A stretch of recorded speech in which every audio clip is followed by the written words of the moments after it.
Olá, queridos companheiros, amigos de estudo desse canal, desse livro Boa Nova, dessa playlist que está sendo organizada, formada aos pouquinhos, com muito carinho, com muita dedicação, esperando que estejam gostando. Deixem aí seus comentários, né? Porque eu leio todos, isso eu posso deixar registrado também. Quase nunca peço isso, mas de vez em quando é bom falar. Deixe aí seus comentários, dando aí um feedback sobre esse trabalho, o que vocês estão achando. Né? Nós estamos gostando muito, porque é oportunidade de estudar de uma forma mais peneiradinha, né? Como sempre, pedimos as bênçãos de Deus, da espiritualidade amiga que nos envolva, em vibrações de muita amizade, muita fraternidade aos nossos corações, pedindo sempre bênçãos para as nossas casas, nossos familiares e amigos e tantos outros que nesses momentos lembramos dessas vibrações possam chegar até eles. Dando continuidade ao capítulo 6, Fidelidade a Deus, nós vamos continuar a nossa leitura, que depois que Jesus, conversou lá com os discípulos sobre a questão dos prazeres que o mundo, dos prazeres do mundo, quanto que cobram, e seria a questão junto a Deus, a lealdade ao coração, a retribuição pela lealdade. Ele deixa eles ali meditando sobre isso. E aí ele fala: enquanto os companheiros meditavam no que dissera Jesus, Tiago se lhe dirigiu nesses termos: Mestre, tenho um amigo de Corazim que vos ouviu a palavra santificante e desejava seguir-vos. Porém, asseverou-me que o reino pregado pela vossa vontade está cheio de numerosos obstáculos, acrescentando que Deus deve mostrar-se a nós outros somente na vitória e na ventura. Devo confessar que hesitei ante as suas observações, mas agora, esclarecido pelos vossos ensinamentos, melhor vos compreendo e afirmo que nunca esquecerei minha fidelidade ao reino. Então é mais uma vez um daqueles que ouviram, se sensibilizaram, gostaram daquela vibração que Jesus a todos oferecia, desejando seguir. Mas quando passa da página 3, que vem as instruções, aí comenta: porém, mas, contudo, todavia, existiam obrigações, princípios a serem seguidos. Cadê aquela ideia do reino todo dourado, de tapete vermelho, sem nenhum obstáculo? Vou ter que passar por obstáculo e superar? Eu vou precisar fazer esforço? É tudo que a criatura não quer. Falou em esforço e sacrifício, vai todo mundo embora. Porque novamente é aquela ideia, do maná caindo ali do céu. É aquela ideia da lei do menor esforço. Por isso que as pessoas pagam um preço tão caro por essas ilusões da vida. O livro que vai te transformar numa única leitura, determinados livros de autoajuda, ou a leitura do livro vai ensinar você a ficar rico, ou você vai perder peso em 5 dias, você vai ter o corpo perfeito, não sei quantos. E a gente fica olhando e fica pensando assim: poxa, a gente que está aqui no esforço, no trabalho, será que tem alguém tão mais inteligente com essas fórmulas mágicas? Nós sabemos que isso não existe. Existem pessoas que querem ouvir mágica. Aí tem algum lugar que eu possa ir, até junto à questão religiosa, algum lugar que eu possa ir para resolver esse problema? Na realidade ela está querendo dizer assim: que alguém resolva o meu problema. Eu não quero fazer nada. Eu quero tomar um remédio como se fosse um antibiótico. E cessar naquele momento, só que ela não vai buscar a causa, e aquilo vai retornar, ela vai mascarar uma situação. Então, quando nós vamos ver criaturas aí, né, se enredando por caminhos complicados, bate cabeça aqui, bate cabeça ali, bate cabeça colar, porque está sempre buscando a mágica, está sempre buscando ali do menor esforço e pagando um preço, não só financeiro, mas seríssimo, de complicações, perturbações espirituais mesmo. Então, né, essa ideia em que sempre existiu, sempre foi colocado dessa maneira. Então estavam, principalmente o povo hebreu, ele estava acostumado com Deus vencedor das guerras. Então Deus deve mostrar na vitória e na aventura. Como é que eu vou ter Deus na hora da dor? Como é que é Deus? Se ele vai estar junto na hora da dor, como que funciona isso? Para essas pessoas isso não existia. Então, a voz do apóstolo, na sua confissão espontânea, se revelava tocada de entusiasmo, doce e amigo. E o Senhor, aproveitando a hora para a semeadura divina, exclamou bondoso. Olha só, a hora para a semeadura divina. O que ele vai semear? Sempre a boa nova, a boa palavra. Ele vai falar de Deus. Então é aquele momento em que o terreno, aquelas pedras que estão no terreno, os pensamentos ainda, que são obstáculos, são removidos. Foram removidos na opção anterior por Jesus. Então agora é a hora dele jogar a semente de luz. Repare como é importante te ouvir o outro, retirar lá os detritos, ajudar, mostrar para o outro que é preciso, ele arar aquele terreno, para depois se deitar a semente. E aí ele diz assim, Tiago, nem todos podem compreender a verdade de uma só vez. Quanto tempo a gente vem compreendendo essas verdades divinas? Não foi de uma só vez. Devemos considerar que o mundo está cheio de crentes que não entendem a proteção do céu senão nos dias de tranquilidade e triunfo. Nós, porém, que conhecemos a vontade suprema, temos que lhe seguir o roteiro. Não devemos pensar no Deus que concede, mas no Pai que educa. Não no Deus que recompensa, e sim no Pai que aperfeiçoa. Daí se segue que a nossa batalha pela redenção tem que ser perseverante e sem trégua. Então, ele vai nos falar sobre Jesus falando aqui as diversas maneiras de se crer em Deus. Então, alguns só se sentem protegidos e abençoados quando as situações estão de acordo com as suas vontades pessoais, né? Estão de acordo com seus sonhos e seus projetos. E se sente protegido só quando o céu está azul, dinheiro está no bolso, está com saúde, tranquilinha, a brisa suave da tarde, a aguinha de coco gelada. E nós questionamos. Existe quem não passe por um momento de deserto, um momento de tempestade, de sombra? Existe? Não. Todos passaremos. Todos passamos e passaremos.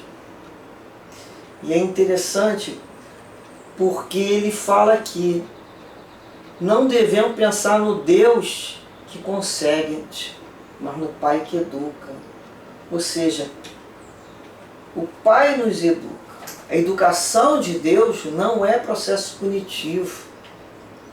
Então, Deus estabelece leis. Nós vivemos dentro dessas leis.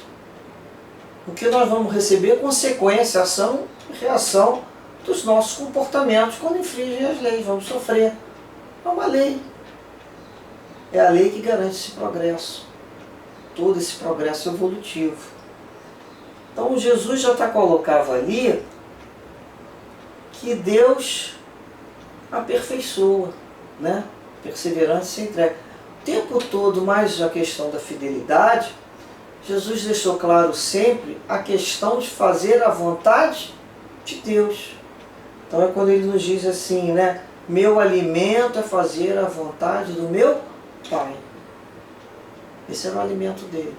Na oração dominical, o que ele nos ensinou? Pai, seja feita a vossa vontade. Por quê? Porque ele sabia que a vontade de Deus era plena, era sábia. A vontade de Deus na nossa vida visa o nosso futuro espiritual, visa muito adiante, não é isso? Nos vê como espíritos imortais. E a nossa vontade? A nossa vontade, ela representa, ela tem um sinal, né, da nossa personalidade do momento terrestre, com as regras do mundo que vivemos, da sociedade em que estamos aqui localizados, tempo e espaço. A vontade de Deus não é muito além. Então, não é aquele momento. Então, nós vamos lembrar até de casa, né, junto com a família, os filhos. Muitas vezes o pai e a mãe faz ali uma negativa para o filho, ou faz um pedido, não visando aquele momento. Naquele momento, às vezes, o filho queria estar brincando, queria estar dormindo, queria estar vendo ali um desenho, e o pai coloca para estudar, ou a mãe vai lá e leva ele para uma aula, porque ela está vendo à frente, que ele vai precisar construir o futuro dele. Então ela está valorizando aquele tipo de caminho pelo processo de educação. E para o filho ela está, né, ali sendo desagradável. Imagine, um dia de chuva, de frio, o filho ser acordado ali cedinho, muitas vezes, para tomar um banho, se tomar um café para ir para o colégio. É maldade tirar daquela cama quentinha? Ou está olhando o futuro? Então é assim que nós temos que começar a raciocinar, com vistas ao futuro. Depois ele nos diz assim: nesse ínterim, todos os companheiros de apostolado, manifestando o interesse que os esclarecimentos da noite lhe causavam, se puseram a perguntar com respeito e carinho. Mestre, exclamou um deles, não seria melhor fugirmos do mundo para viver na incessante contemplação do reino? Você vai reparar isso aqui, né? Que diríamos, aí Jesus responde, que diríamos do filho que se conservasse em perpétuo repouso junto do seu pai, que trabalha sem cessar no labor da grande família? Respondeu Jesus. Nesse momento, a gente, mais uma vez, aquela ideia ainda deformada de amar a Deus vivendo pela contemplação. Deus quer que o ame, né, em espírito e verdade. A questão de fugir do mundo, fugir das dores que a escola da vida te propõe, fugir das suas próprias tentações, que são as nossas imperfeições interiores. É a fuga. Muitas vezes esse processo de contemplação é a fuga. Fuga para não ter que dar soluções teóricas e práticas sobre obstáculos que se deparam com a gente na nossa vida. Se Jesus quisesse que a gente vivesse em contemplação, talvez a gente tivesse nascido lá no Himalaia, não é assim? Uma vez foi Chico Xavier que falou isso. Teria colocado a gente lá no Himalaia para nascer. Mas não, nós nascemos, a maioria de nós, em cidades, tendo que lidar com muita gente, com coletividade, pensamentos heterogêneos, famílias heterogêneas. Isso tudo para quê? Tem que ter um objetivo, né? Nós nos observarmos as nossas dificuldades e ali poderem ser trabalhadas. Porque um homem e uma criatura que viver sozinho numa ilha, ele não teria o outro ali para bater com ele, né?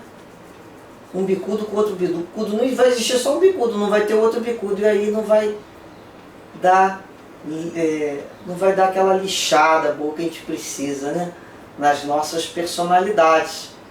Quantas vezes a gente, a maneira de nosso ser, muito cheio de ponta, muito cheio de bico, muito achando muita coisa, aparecem, né, aqueles lixadores humanos que vêm lixar o nosso ego com tudo, para deixar a gente lisinho. Ou um chefe, alguém que tem uma autoridade, e que a gente vai aprender a calar a boca e obedecer. A gente está ali aprendendo.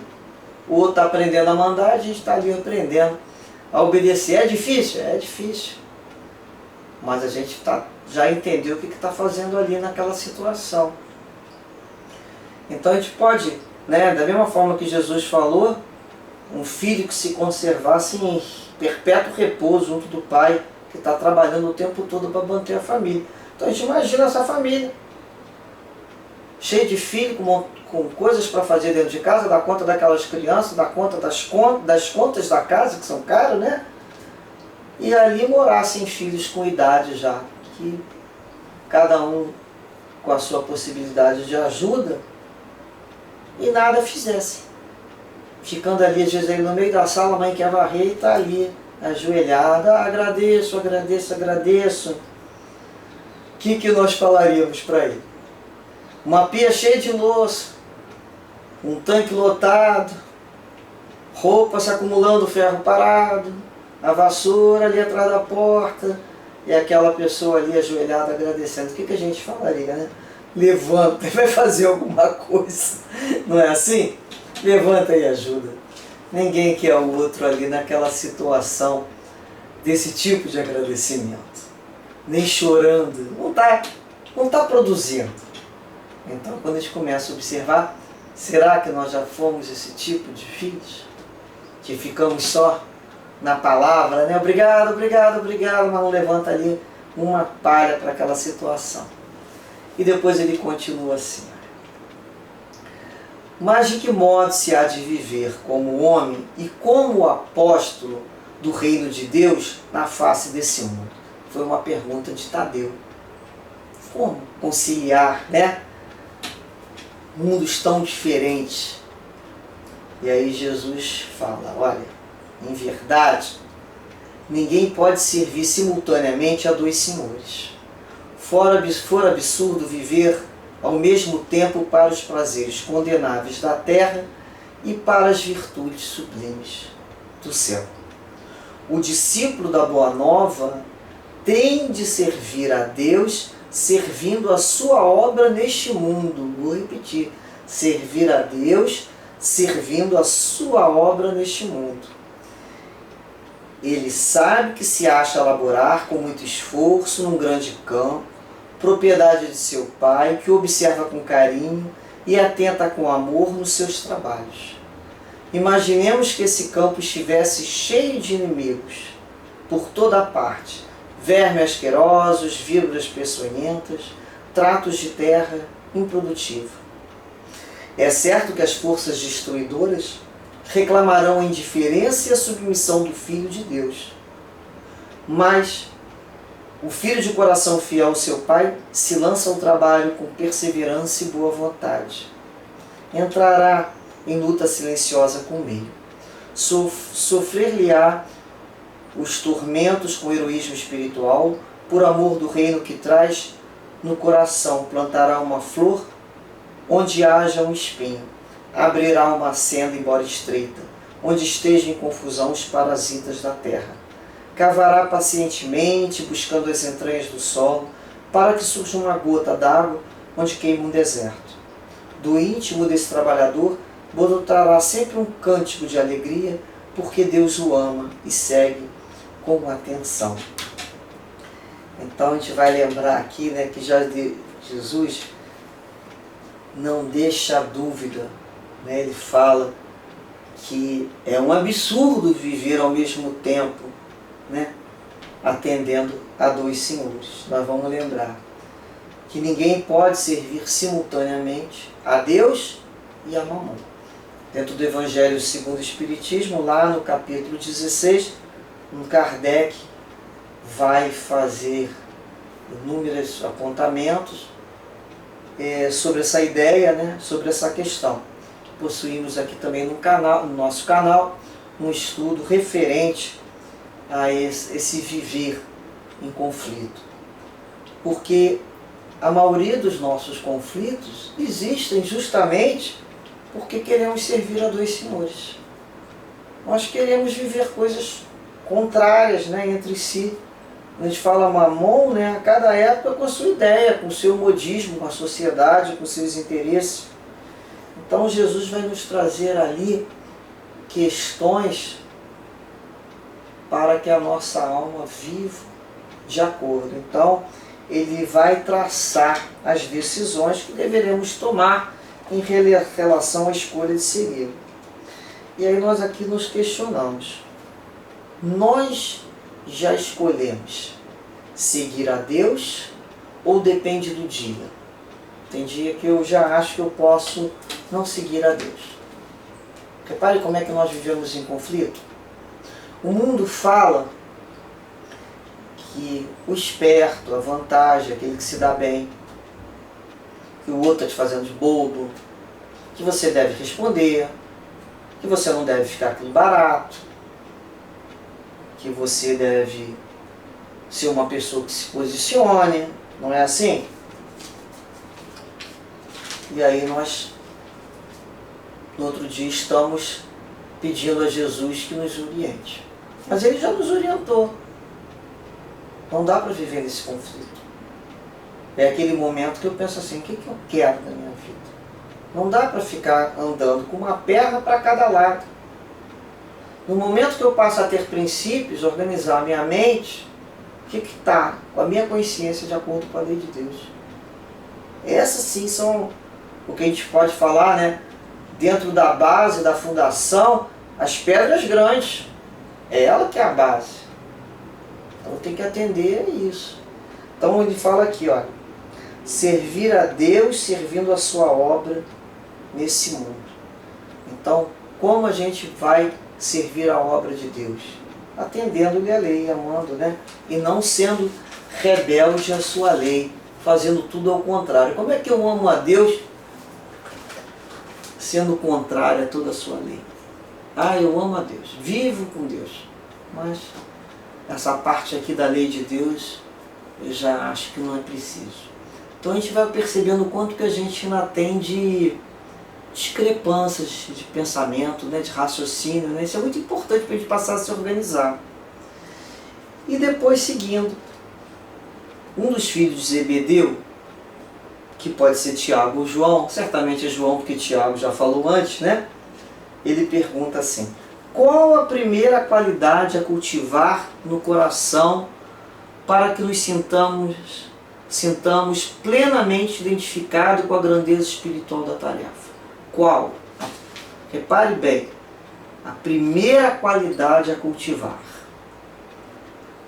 Respondeu o mestre: acima de todas as coisas, é preciso ser fiel a Deus. A pequena, né, a tarefa parecia ali elevada naquele momento. Então, ser fiel a Deus acima de todas as coisas. Essa é a primeira. Então, tudo que pensamos na hora de organizar pensamentos, a base de todos os raciocínios, ser fiel a Deus, ser leal a Deus, ou seja, agir de acordo com a sua vontade, sermos fiéis ao nosso compromisso com Deus. Então essa é a base. A gente começa a parar para pensar se nós temos vivido dessa maneira. Primeiro compromisso, ser fiel a Deus. O restante vai ser acessório. Esse é o principal. Se o principal é ser fiel a Deus, todo o restante vai ser acessório a Ele, né? Vai da forma que der para ser, mas esse é o principal. Então, após essa fala de Jesus, André, né, irmão de Pedro, inquiriu: mestre, nesses últimos dias tenho sentido-me doente e receio não poder trabalhar com os demais companheiros. Como poderei ser fiel a Deus estando enfermo?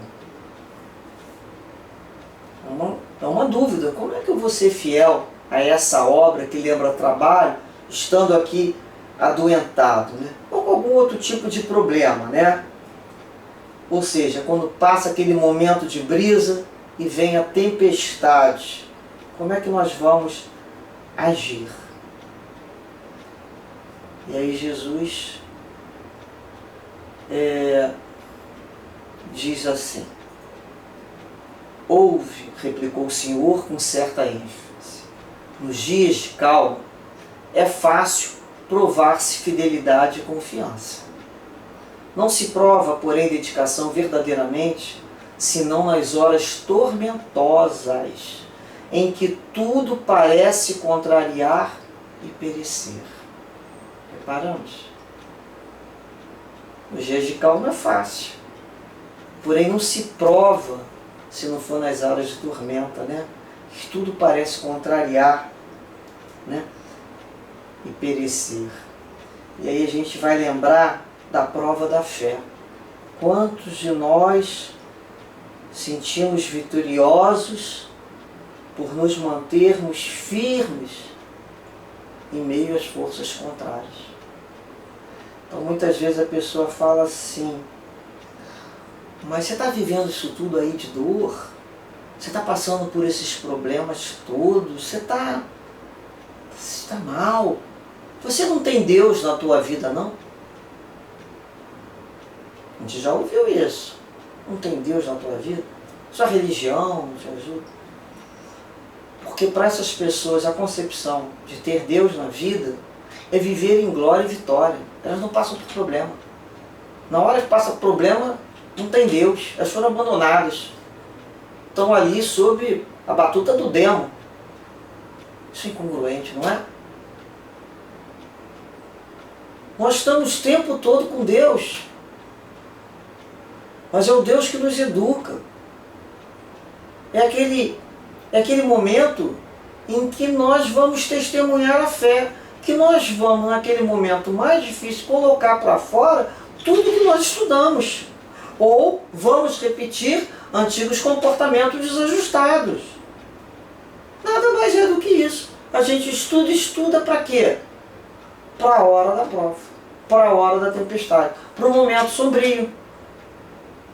Quando está o céu azul, está tudo bem, a pessoa não lembra às vezes nem de Deus. Quando é que lembra de Deus? Quando vai reclamar.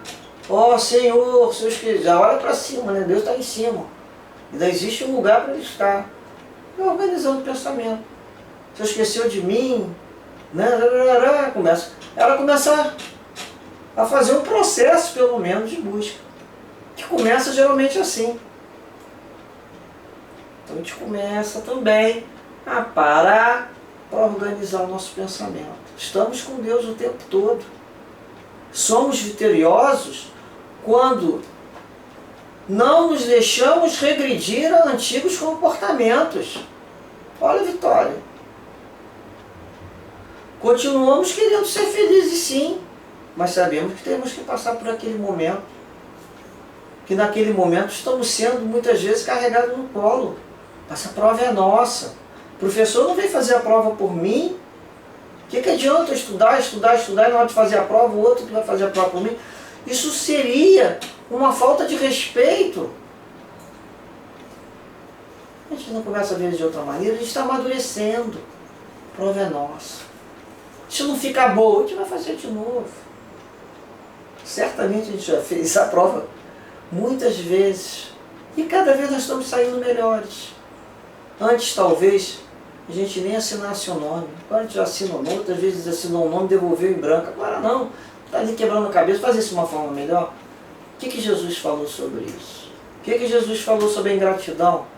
O que Jesus me falou sobre o julgamento precipitado? O que Jesus me falou da paciência? A gente começa a buscar colocar isso como base para modificar nossos pensamentos, e através dos pensamentos sendo modificados, nós vamos mudar o nosso comportamento e, lógico, nós mudamos a nossa vibração. E mudando a nossa vibração, nós atraímos outros espíritos mais elevados junto a nós. Então, ele continua dizendo assim: o enfermo tem consigo diversas possibilidades de trabalhar para o nosso Pai com mais altas probabilidades de êxito no serviço. Olha só. Tateando ou rastejando, busquemos servir ao Pai que está no céu, porque nas suas mãos divinas vive o universo inteiro. Tateando ou rastejando, às vezes, existem situações que nós falamos assim: não estou vendo luz no fim do túnel, mas eu vou tateando e rasteando, porque eu sei que Jesus está aqui me direcionando. rezo, peço ajuda, intuição e prossigo. Então aquilo nem sempre está muito claro, não. Às vezes é para a gente aprender mesmo no meio daquele balaio que está na nossa cabeça, de tudo misturado, a gente separar coisas, discernir por experiências que nós já tivemos, anteriores, que aquilo não foi bom, que aquilo foi bom, e por intuição espiritual.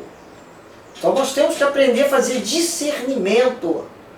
Quanto mais discernimento a gente faz, mais rápido esses discernimentos se tornam, com mais número de acertos do que a gente está querendo aqui dentro da lei de Deus. Então a gente sente dentro da gente que foi o melhor, que era o que tinha que fazer. E assim a gente se eleva. Quanto mais prático nós vamos nos tornando nesse processo de discernimento. Então não adianta colocar para o outro resolver a minha vida. Quem tem que fazer o discernimento sou eu. Qual a solução? Como é que eu tenho certeza que vai estar certa a minha escolha? Não há garantia. Só a vida. Só os resultados. Né? Acertos e erros. Por isso a importância de observar. Não fazer as coisas de uma forma atabalhoada. Observar com calma. Sentir dentro de si. Cada um de nós temos essas inspirações que chegam desses amigos espirituais. Vou fazer o que o meu coração manda. Não, calma. Meu coração, por exemplo, era muito deseducado nas minhas emoções. Então se eu fosse ficar ouvindo o meu coração, eu ia repetir as mesmas coisas. Então eu tenho que conseguir harmonizar meu coração com o meu raciocínio. Porque o meu raciocínio hoje é iluminado de uma forma diferente. E às vezes o que a gente chama de coração é um instinto. É uma forma conhecida de fazer, mais prática, que já está automatizada dentro da gente. E o que a gente para? Para hoje e coloca a luz do nosso raciocínio naquela vontade. Assim, tem cabimento eu ainda agir dessa maneira? O que meu amigo espiritual falaria? Será que eu vou me envergonhar? Então a gente começa a modificar, né? O que eu vim fazer aqui? Não é o outro me cobrando, não. Eu com a minha consciência. Então ele continua aqui. Ó. André, olha o que Jesus fala, né? Para André. Se algum dia teus olhos se fecharem para a luz da terra, serve a Deus com a tua palavra. Fechou o olho, fale, né? E com os seus ouvidos. Se ficares mudo, toma a si mesmo a charrua, valendo-te das tuas mãos. Ainda que ficasse privado dos olhos, da palavra, das mãos, dos pés, poderia servir a Deus com paciência e com coragem. Porque a virtude é o verbo dessa fidelidade que nos conduzirá ao amor dos amores. Então, nós vamos muitas vezes, né, servir em algumas fases da nossa vida com alguns instrumentos que possuímos de trabalho. Outras vezes será pelo nosso exemplo, pela nossa vibração, pelos nossos pensamentos, mas estaremos o tempo todo afinizados com essa ideia, né, de servir a Deus, de estarmos ali junto ao pensamento maior que Jesus aqui nos traz. E aí o grupo dos apóstolos se calaram-se, impressionado ante aquelas recomendações.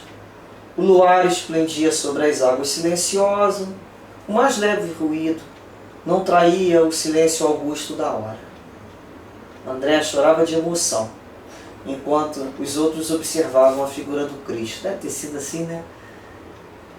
Um momento sublime mesmo, iluminada pelos clarões da lua, deixando entrever um amoroso sorriso. Então todos, impulsionados por uma soberana força interior, disseram quase que a um só tempo: Senhor, seremos fiéis. É aquele momento em que estavam dentro daquele magnetismo elevadíssimo, né, do Cristo, uma vibração. Naquele momento seremos fiéis. E aí a gente fica pensando o que significa ser fiel, né? Diante disso tudo aqui, os nossos comportamentos. E Jesus continuou a sorrir, como quem sabia a intensidade da luta ser travada e conhecia a fragilidade das promessas humanas. Olha, por que reencarnamos tantas vezes? Para desenvolvermos a resistência. Ainda somos muito frágeis, ainda ficamos muito em dúvida. Falamos que seremos fiéis, mas muitas vezes ao primeiro trovão e raio nos amedrontamos e entramos para a toca, dentro da gente mesmo, lá nas trevas. E aí a gente para observar, antes de terminarmos, na nossa vida, né? Os discípulos conseguiram sim ser fiéis, se mantiveram fiéis às promessas a Jesus. Nós é que temos que pensar, né? Como é que essa situação na nossa vida, um momento de dor. Recordo-me uma vez em que eu estava fazendo a leitura dessa mensagem. Estava estudando para buscar um complemento para um outro estudo que eu ia realizar. Estava lendo essa página, refletindo sobre isso.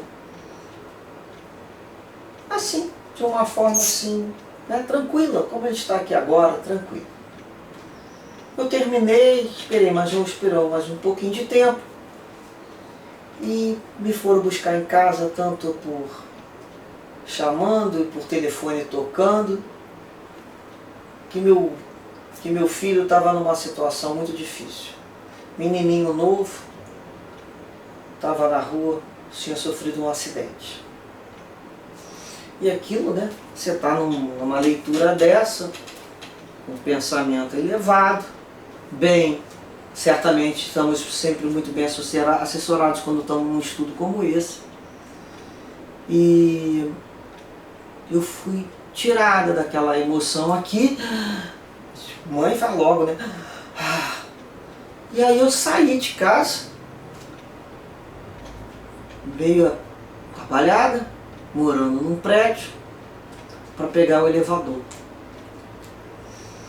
E eu ali boto o elevador direto ali para a portaria, eu morava nos andares mais altos, e aquele elevador foi parando de andar e andar, sem entrar e sem ninguém dentro dele para sair. E eu naquele abafamento interior, querendo chegar o mais rápido possível do lado de fora do prédio para tentar entender o que estava acontecendo, que ninguém me dizia. E cada andar que ele parava, parecia que ele estava fazendo devagarinho, câmera lenta. Ele abria, me vinha assim na cabeça: fidelidade a Deus. Fidelidade a Deus. Em cada andar, fidelidade a Deus. Falava fidelidade a Deus. Tinha acabado de ler fidelidade a Deus. E aquilo, né? Já no terceiro momento que aquela porta abre e ninguém entra, eu comecei a repetir: fidelidade a Deus. E a lição foi me voltando. Essa lição foi me retornando. Em que momento eu sou fiel a Deus? Quando eu só estava lendo a leitura, estava tranquila na minha casa, achando que meu filho estava só na rua brincando, que não estava tudo bem. E no momento que eu fui avisado, né, que tinha acontecido um acidente realmente. E as pessoas chegam perto de você, elas estão apavoradíssimas. Elas te deixam mais apavoradas. E aquilo também do meu lado vai me dizendo: fidelidade a Deus, fidelidade a Deus. Olha, isso para mim é um testemunho, sim. Porque eu me pacifiquei, eu me lembrei que nada aconteceria se não fosse da vontade de Deus. Eu me lembrei que eu tinha Deus, Jesus e amigos espirituais. E que fosse que eu fosse encontrar, estava dentro da lei de Deus. Que dói, dói. Dói. Colocar né, na minha mente as minhas escolhas nessa reencarnação, acima de qualquer coisa, acima, né, da vida te cobrando até um comportamento diante de um acidente perto de um filho. O que as pessoas esperam? Que você se descabele, que você blasfeme, que você... Não. Foi me dando uma paz, uma serenidade. Eu andei, cheguei perto do local do acidente, vi o que tinha acontecido. Coisas inusitadas, né, digamos assim, acontecem. Risco grande, teve que vir bombeiro. Ele subiu na casa de um vizinho, brincando com os outros amigos, onde tem aqueles portões com grade, ponte aguda. E ali ele se flechou, né, digamos assim, ficou preso. Muito perto do que a gente chama do radial. Teve que vir ali um bombeiro para serrar aquilo ali, para retirar. Eu estou contando porque depois vão me perguntar o que aconteceu, a gente já conta logo. E ali ele foi levado para o hospital, onde foi feita uma cirurgia para retirada daquele ferro. Ficou bem, está ótimo, sem nenhuma sequela. Mas enquanto aquele momento se dava, pessoas berravam, gritavam, choravam. E eu digo que eu me mantive muito tranquila. Algumas pessoas falaram até que eu estava fria. Eu não estava fria, eu tinha sido preparada para aquele momento. Então, seremos felizes quando estivermos, né, que passar por esses momentos de dor, de um filho amado, né, pequeno, mas estivermos assim também junto a nós o fortalecimento da nossa fé. Porque a dor existe. Ela dói, mas ela não é doida.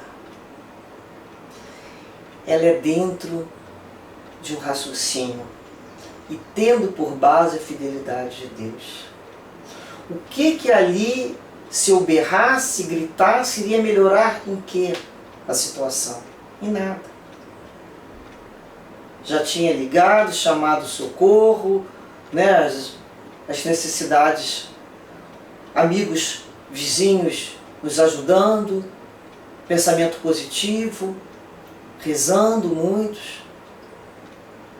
Isso era o que se tinha que fazer. E tinha que manter tranquilidade junto com a criança, que ainda estava sob o que a gente chama de sangue quente ainda, né? Então, é um momento de aprendizado para todos nós. E nós vamos pensando, né, na vida. Correu tudo bem? E o que é correr tudo bem? Mantermos firme. Então, muitas vezes, o que é uma situação correr bem dentro da lei de Deus, o que é nós estarmos bem? É nós mantermos firme a nossa fidelidade ao Pai. Porque é nesse momento que iremos avaliar o que já nós possuímos de capacidade de passar. Passamos por essa, não passamos por outras, né? Cada momento estamos sendo avaliados. O que para num momento foi fácil, na outra semana será uma outra situação, talvez não seja tão fácil, porque vai ser uma situação interna com mais dificuldade. Então assim nós vamos aprendendo a nos conhecer e reforçarmos onde está a nossa situação de dificuldade. Aonde se encontra ali a nossa dificuldade maior. Quando a gente fala ser fiel a Deus, você, mas em relação a quê? Se eu colocar em relação a quê e começar a colocar isso, não é mais como Jesus falou, né? Acima de todas as coisas. E no final ele nos diz assim, esse último parágrafo. Entretanto, do coração dos apóstolos jamais se apagou a lembrança daquela noite luminosa de Cafarnaum, aureolada pelo ensinamento divino. Humilhados e perseguidos, crucificados na dor e esfolados vivos. Olha o testemunho, né? Souberam ser fiéis. Nossa fidelidade não foi pedido isso, né? Nossa fidelidade nunca foi. Nós não somos esses primeiros cristãos. Através de todas as vicissitudes da natureza e transformando suas angústias e seus trabalhos num cântico de glorificação sob a eterna inspiração do Mestre, renovaram a face do mundo. Realmente, renovaram a face daquele mundo. E hoje nós perguntamos, e nós? Vamos desistir? Vamos dizer que somos criaturas sem esperança? Não podemos. Precisamos dar nossa cota de sacrifício, precisamos ser fiéis, precisamos dar exemplo de fidelidade a Deus. Os gestos mais simples, dentro da nossa casa, no supermercado, em fila de farmácia, né? Quando a gente fala do comércio, no trânsito, é ali o nosso exemplo. É ali que nós vamos avaliar o quanto, né, de entendimento já podemos praticar. Já podemos segurar aquela fé interior, evangelizando com a luz do Cristo e colocando para fora, não só nas nossas palavras, nos nossos olhares, na nossa forma de ouvir, na nossa forma de agir, na nossa forma de desejar, né? De acordo com o padrão do Cristo. Que possamos lembrar sempre dessa que Jesus disse, né, ao apóstolo Tadeu: servir a Deus servindo a sua obra neste mundo. Que possamos estar em serviço a Deus junto ao mundo, não afastado dele. O mundo é carente, o mundo é frágil, o mundo precisa de pessoas que falem em Deus, falem em Jesus, falem em fé e esperança. Essa é a forma que podemos servir a Deus. Que Deus assim nos abençoe a todos com seu amor, com a sua luz, sabedoria, nos ajude a discernir, para que cada vez possamos mais viver dentro da moral, dentro dos princípios divinos, dentro da lei de Deus. Muita paz, meus companheiros, para todos nós, para os nossos corações, o sentimento de muita alegria. Graças a Deus.